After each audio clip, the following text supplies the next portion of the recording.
munaasabad si ballaaran loo soo agaasimay oo lagu xusay sanad guurada saddexaad ka soo wareegtay naadiga akhriska qoraalka Jaamac Cumar Ciise iyo xil wareejinta naadiga akhriska qoraalka. munaasabadan ayaa waxaa ka soo qayb bulshada qaybaheeda kala duwan ugu horeeyeen culimo, cuqaal, dhalinyaro bulshada qaybaheeda kala duwan. ugu horeyn halka waxaa ka hadlay wana warbixisay gudoomiyihii ku-xigeenkii hore ahaana kusimaha gudoomiyaha Xashan Maxamed Kooreeyo. sidoo kale halka waxaa ka hadlay marshadka ka soo qayb gashay halka hambalyo iyo bogaadin dur naadiga akhriska qoraalka kuna booriyeen halka ka sii wadiin 6 sano oo naadigu jirsaday iyo madasha xil wareejinta gudoonkii hore iyo gudoonka cusub aad goobjoog noola noqotaan wad ku mahadsantihiin mar labaad iyo mar saddexaad deegaankiina la tirtinsisaan oo sumcadiisa iyo sharaftiisa kor u qaadaan kulay waxaan ognahay Buuhoodle siday u magac weyn tahay iyo sida ay u taariikh badan tahay reer Buuhoodle kaliya waxay haystaan hadda ay ku faanaan waa taariikh hore aad ku faantana waxba ku tarmaysa hadaan hadda taariikhdii ama deegaanku xaaladii hore waagi hore ayna ka jirin deegaankeenu in badan buu deegaanada Soomaaliyeed marka loo ka dambeeya laakiin waxaan rajaynayaa inay caasimadaha waaweyn ee wadanka iyo dalalka kale waa in la tartami doono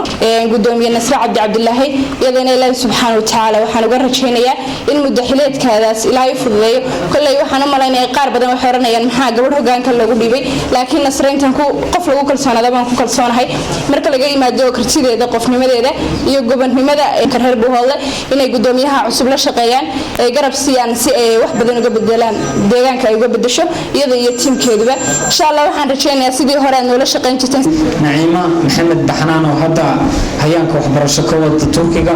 oo ahayd qofkii koowaad gudoomiyaha ahaa markii sameeynay isla maktabada isla naadigaba 30 buug baan ku furnay maktabada 30kii buug waxay noqdeen wax iska yar marka 30 buug bulsho gobol dhan lagu dhex furay oo la yiri waa 30 buugood si bilaash ah akhrisanaysaan waxay la noqotay dadkii wax la yaab ah in buug meel iska yaalo oo iska akhrisanayso xilliga doontaad imanayso inta doontan aad fadhiyayso lacagna laga qaaday waqtina lagu qabanayn way dadkii way qaadan waayeen waxaan kariim sanadkii aan xilka soo hayay aadna waxaan mar labaad ugu sii mahad celinayaa walaashay Caasha Maxamed Cabdulle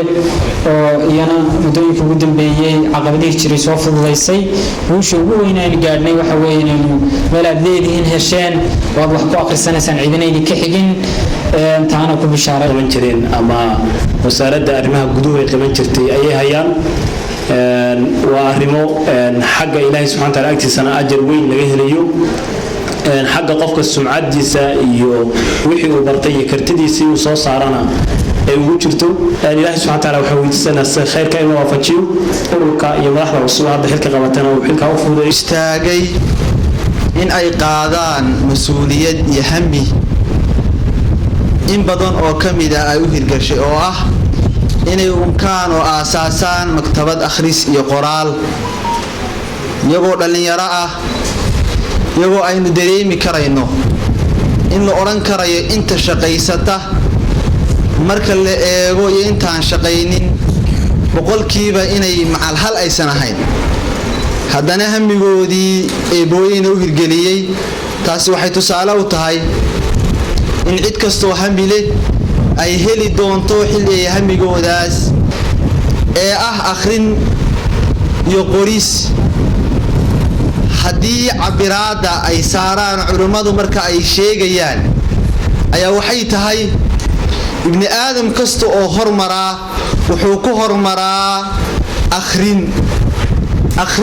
waxay timaadaa aqoon kadib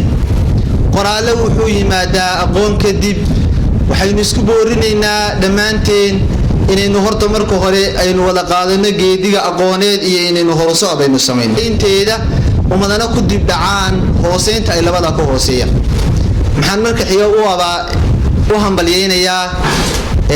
gudoomisada cusub gudoomiyihii hore Cabdilcaziz isna waan u hambalyeynayaa waxaan leeyahay xaqiiqatan habeenkii lagu wareejinay baan joogay oo in badan oo laga filayay oo horumar iyo waxqabad ah waa laga arkay in yadana laga arko insha Allah ta'ala waa dhalinyaro isxilqaantay oo waxqabad isku xilqaantay oo la rabo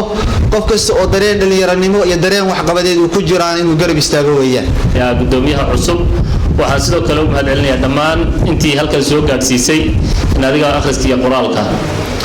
runtii bulshadu waxyaabaha tixraaca ah ama adduunka maanta waxyaabaha referensiga loo yaqaan waxyaabaha ugu waaweyn ee la qadariyo waxyaabaha la qadariyana waxay ka yimaadaan qoraal la sameeyo qoraalka kobcinta iyo korinta garaadka marka garaadka iyo waxa lagu kobciyana waan garanaa waa akhriska iyo qoraalka oo qofku uu sameeyo akhris iyo qoraalka in idinka noo haya dhiseen deegaankan wax badan ka bedeli doontaan waayo sababtoo dhan kasta oo shaqo kasta oo deegaanka looga baahnaa ama qolaf filli gaar ha qabato ama dawladda hoose ha qabato ama qoliyo wacyigelin ha qabato idinka qabtay waa la oran karaa waayo sanitationka haddii ay tahay wacyigelintii kale haddii ay tahay wacyigelintii cuduraadkii la soo maray iyo dhisidii deegaanka kolba bulsho walba akhris iyo qoraal bay maanta ku horumarta inagu waxaa laga yaabaa sidaynu u dhayalsanaynay maalmihii la furay maktabada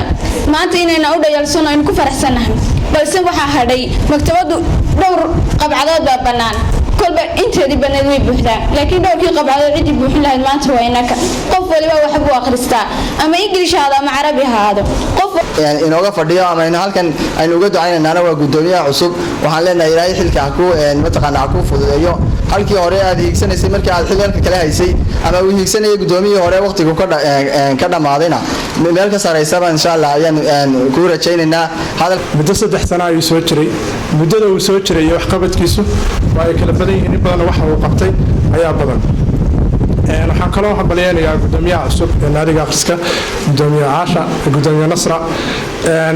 waxaan leeyahay runtii qof markii hore iyadoo gudoomiyaha hadda laga dhigay koor markii hore uu ka shaqayn jiray naadiga oo kartidiisu muuqanaysa ayaa tahay ugu dambeyntii xalfadda waxaa soo xidhay gudoomiyaha cusub ee naadiga akhriska qoraalka Jaamac Cumar Ciise Nasra Cabdi Cabdilaahi oo halka ka sheegtay in halka ka sii wada doonta naadiga akhriska qoraalka Jaamac Cumar Ciise fariina u dirtay dhammaan bulshooyinka ku nool magaalada Buuhool inay la shaqeeyaan dhalinyarada naadiga akhriska qoraalka Jaamac Cumar Ciise sidii loo helo wax akhris waxa la yiraahdo marka hal qol baan ku jirnay oo kira ah laakiin maktabadu waa maktabada gobolka waxa jira gobollo badan oo Soomaaliya oo hal maktabad lahayn laakiin alxamdulillah Buuhool oo la leeyahay jira maanta maktabad weyn oo qurux badan yeelatay waa waxaan dheernahay gobollada kale waxaan rajaynayaa inaad idinkuna bal akhriskii ku dhiirataan oo wax akhrisaan oo maktabada tagtaan oo waxa u tari kartaan u tartaan oo waxyaalaha aad dhahdaan maktabada soo idinka baahan tahay oo qof walba gaarkiisa iska xilqaamo intaas gadaal hal fariin ayaan doonayaa inaan dhammaan dhalinyarada reer Buuhool u diro taasoo ah dhalinyaro ismaqal wanaagsan deegaanka inaga iska leh cidna uma qodna looma maqna waxaan rajaynayaa in qof walba gaarkiisa iska xilqaami doono oo deegaankiisa suu wuxuu ugu qaban lahaa uu guto waxa lagu wareejin doonaa haddii ay baydno xilka naadiga akhriska qoraalka Jaamac Cumar Ciise gudoonka ugu sareeyay sanadkii hore 2016 waxaan ahaa gudoon ku xigeen sanadkii labaadna waxaan ahaa madax xiriirka runtiina dhalinyaradii intaas soo shaqeynay dhalinyarada ugu wanaagsanaa ugu qalbiga xaarnaa ugu wacnaa nolosheeda soo maray haayeen dhalinyaronimo intaas marka bacdi caawa waa habeen weyn oo ala wareegayo xilka ugu sareysay naadiga waxaan u mahadcelinayaa dhammaan dhalinyaradii aan soo wada shaqeynay naadiga iyo dhammaan dhalinyarada magaalada hal baan leeyahay dhalinyarada naadiga akhriska qoraalka Jaamac Cumar Ciise dhalinyaro waa soo dadaasheen waxa badan iyo qoonda badan baa soo jiideen haddana waxaad joogtaan xilligii aad miraheeda guran lahaydeen xilligii aad arki lahaydeen reer Buuhool badan oo qorayaal dhalinyaro ka soo baxeen xilligii aad arki lahaydeen dhalinyaro badan oo reer Buuhool wax badan idin faa'iido doona xilligii aad arki lahaydeen maktabada akhriska buuxda alxamdulillah xilligaas way soo dhowdahay insha Allah waynu gaari doonaa waxaan rajaynayaa inaad idinku halka ka sii wadaan oo aad ila shaqeyn doontaan saad ula shaqeyn jirteen gudoomiyaashii hore say dhammaan wada shaqadeenu u sii socon jirtay indana inaad ila shaqeyn doontaan waxaana marnaba hilmaami doonin gudoomiyaha Caynaashe Maxamuud Madadaal oo ah gudoomiyahan hadda xilka kala wareegayo anaan xukuumadda sare ka tirsan ama xilka runtii naadiga wuxuu la soo jibaaxay ama la soo jiiday hawlo aad u badan waxa qabado aad u badan buu la soo maray gudoomiyaha ku maasan tahay halkan soo gaarsiisay